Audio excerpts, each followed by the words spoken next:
Em nome de Jesus. Amém. Se você tivesse a oportunidade de ouvir Jesus pregar num culto, você o ouviria? E se você tivesse a chance de receber Jesus em sua casa, você receberia?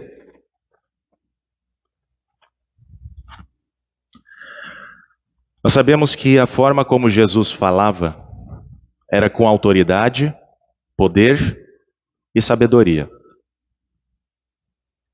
Muitos se maravilhavam com o seu ensino, mas é bem verdade que muitos outros se escandalizavam e o desprezavam. Os nazarenos que o digam. O texto do Evangelho nos mostra que Jesus foi desprezado pelos nazarenos. Aqueles que o conheciam antes mesmo de ele começar o seu ministério. O santo da casa não fez milagres na sua terra natal por causa da incredulidade deles. No entanto, isso serviu para preparar os discípulos para o que estava para acontecer. Os 12 foram enviados de 2 em 2 por Jesus para as aldeias vizinhas. Eles receberam a autoridade de Jesus sobre os espíritos imundos e não levaram nada consigo. Pão, sacola, dinheiro, 2 túnicas. Isso era considerado o básico para sobreviver. Mas nem isso eles deveriam levar. Eles deveriam depender totalmente da provisão das pessoas que ouvissem a mensagem que eles estavam levando. E qual que era essa mensagem que eles estavam levando?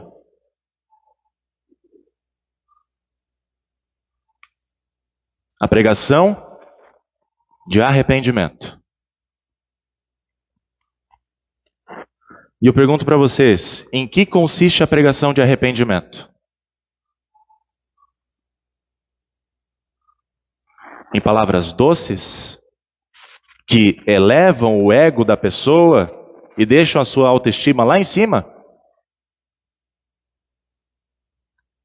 Ou em palavras fortes e duras, que destroem o ego, que colocam a pessoa no inferno, mas que conduzem de volta para a confiança em Deus como seu Salvador, como único socorro?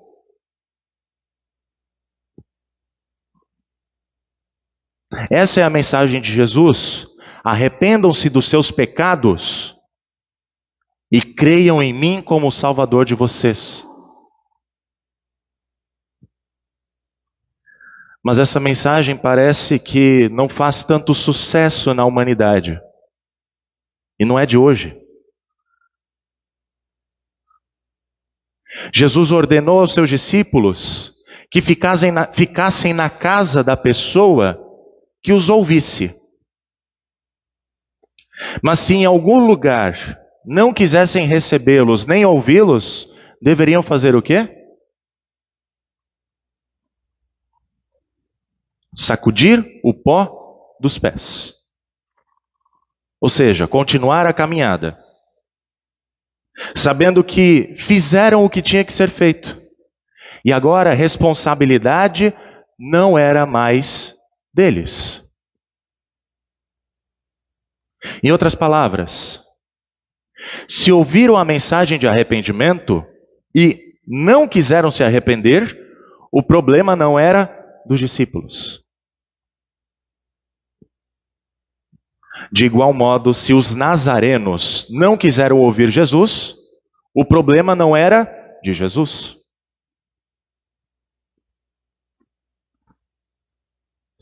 Dessa forma, nós aprendemos que pelo anúncio da mensagem do arrependimento, quando o profeta se levanta e diz, assim diz o Senhor Deus, há aqueles que acolhem a mensagem e, consequentemente, acolhem o pregador,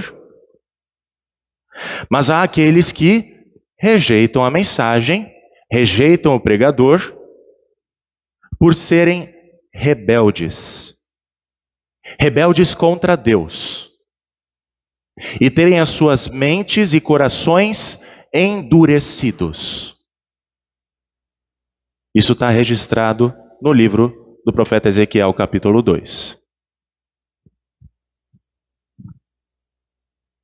Paulo soube o que é passar por essa rejeição.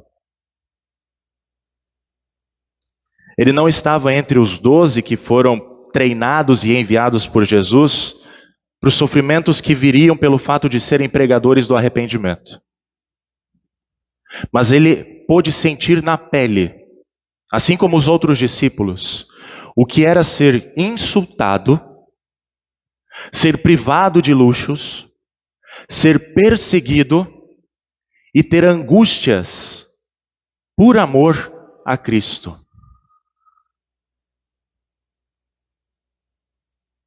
Paulo, os profetas, todos os discípulos sofreram por se levantarem e anunciarem: assim diz o Senhor Deus. Porque esse é o destino dos profetas do Senhor. Eles não são aceitos por todos os ouvintes. E por causa disso são rejeitados como Jesus foi. Podendo inclusive serem mortos à semelhança de Jesus.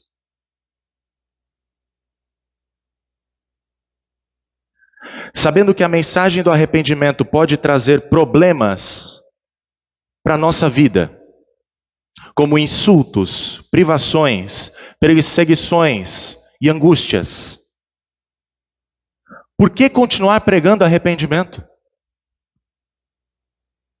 Não é melhor deixar que todo mundo vá para o inferno? De forma alguma. Porque se não pregamos, a responsabilidade daquela vida condenada recairá sobre nós. É por isso que Jesus continua enviando pregadores para preparar a sua igreja, a fim de a igreja ser enviada ao mundo para pregar arrependimento. Quer ouçam, quer deixem de ouvir, saberão que um profeta esteve no meio deles. É isso que diz o Senhor no livro de Ezequiel. Por quê? Pedro responde: porque Deus não quer que ninguém pereça, mas que todos cheguem ao arrependimento. A igreja carrega consigo a marca da cruz, para ser lembrada que o preço pago para não perecermos foi a vida do Filho de Deus. E por isso ela não desiste de pregar. Porque o Senhor não desistiu da humanidade pecadora. Ele deu o seu próprio Filho para podermos ter vida eterna pela fé nele. Por vezes as pessoas podem até afirmar que se tivessem a oportunidade de ouvir Jesus pregar num culto, elas o ouviriam. Ou então, se tivessem a chance de recebê-lo em casa, o aceitariam. Mas na prática isso não acontece. Quantos têm a oportunidade de ouvir Jesus falar por meio da boca dos ministros todos os domingos, mas fazem pouco caso disso? Quantos podem receber o ministro de Jesus em suas casas, como se fosse o próprio Jesus, mas não ligam para isso? Quantos se admiram com a pregação de Jesus sobre o amor ao próximo, mas se escandalizam com a pregação de arrependimento dos seus atos pecaminosos e impuros?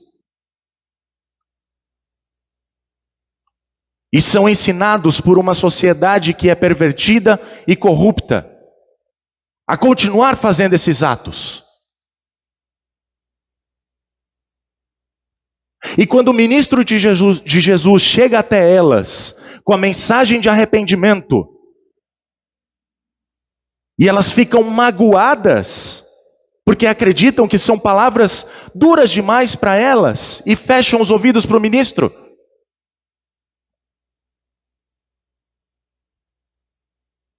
Eu fico imaginando se as pessoas de hoje ouvissem pessoalmente as fortes palavras de Ezequiel, de Paulo, de Pedro, palavras do próprio Deus a um povo rebelde. Quanto mimimi ia ter?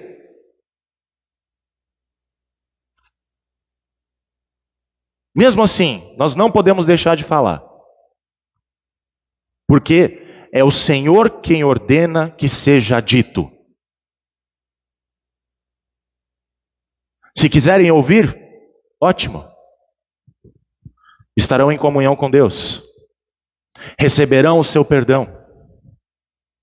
Se não quiserem ouvir, sacudimos o pó contra elas. Afinal, elas não estão rejeitando a pessoa do pregador, mas o próprio Deus que o enviou.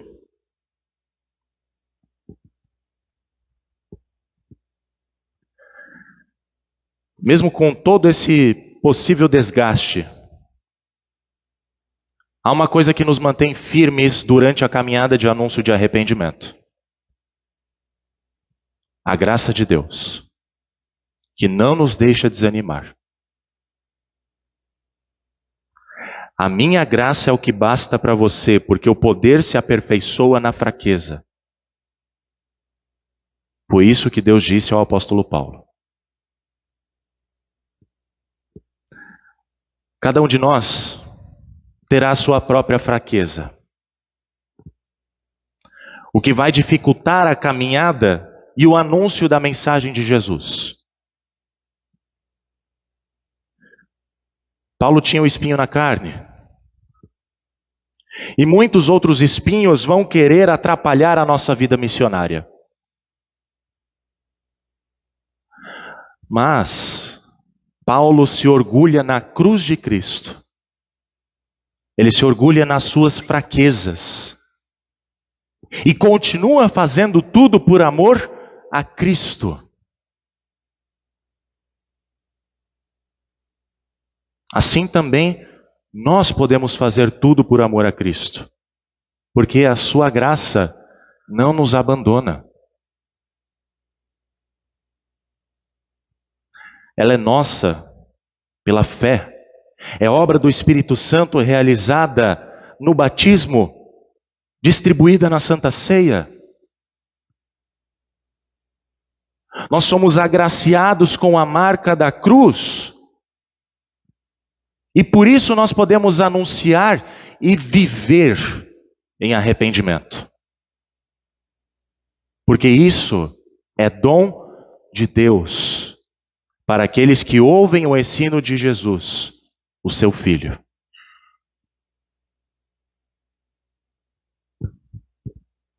Que Deus nos dê coragem, Deus nos dê ousadia para falarmos de arrependimento no mundo onde pecado e inferno são sinônimos de ofensa e intolerância. E que possamos viver na graça de Deus, para que sobre nós e em nossas fraquezas repouse o poder de Cristo. Amém.